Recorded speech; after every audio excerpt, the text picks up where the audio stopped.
As everyone is thinking about financial perspectives and priorities during the first weeks of the new year, we encourage our clients to ask themselves a few questions that will help them determine their approach to money and help us in going over their budgets and goals. No two client families are alike, and lifestyle goals are as varied as the people we work with. First, simply think about your personality type.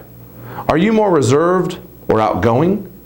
Now, you might be wondering what that has to do with your money. But if you think about it, have you ever met a gregarious person who was also extremely frugal? No. If I meet with two new clients, one of them who is more reserved and introverted, and one who is more outgoing and highly social, I can pretty much tell right away who typically has more money in their bank account. Sit down with your spouse and truly think about your lifestyle, what it is, and what you want it to be. How do you view your money? Is it something you must spend every single time you have it? Or are you collecting money? Kind of like Scrooge McDuck, remember, sitting on those piles of money? And if so, why are you collecting it? We see many client couples who come in asking, Dave, how can we afford this? However, keep in mind, just because you can afford something doesn't mean that you should buy it. This is where we often see some of the biggest disagreements between spouses.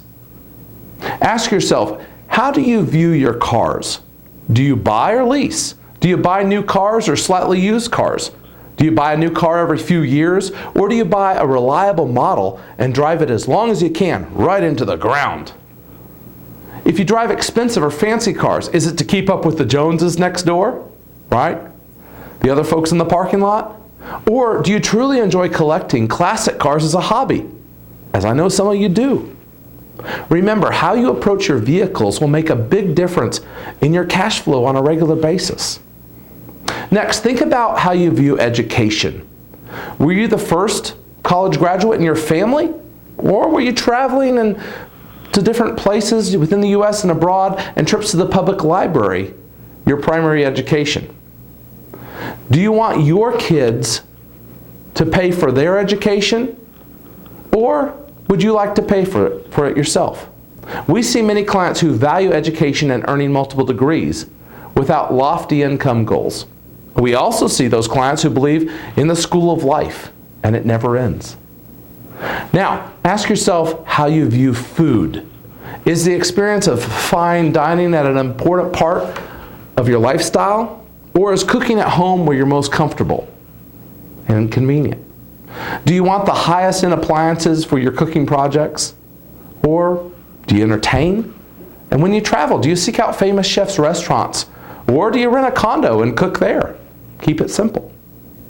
These lifestyle choices and preferences all impact your daily and monthly budget.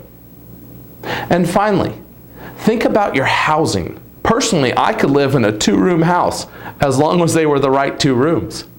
But with 3 boys to raise, that's obviously not an option. What type of home is right for your family and your lifestyle? Again, are you keeping up with your friends and family? Or are you buying a smaller home in favor of saving money for retirement or for more travel? Do you own or rent? And if so, do you plan to buy a home soon or change residences? If so, do you want to spend as much as the bank will loan you? Right? There's a magic number they'll give you.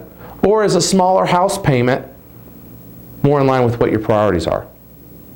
Personality, lifestyle, and values all play major parts in your financial priorities and perspectives, and all have an effect on your cash flow and savings.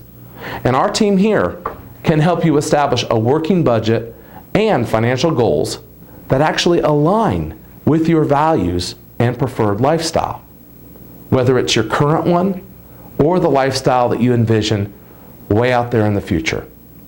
Until next time.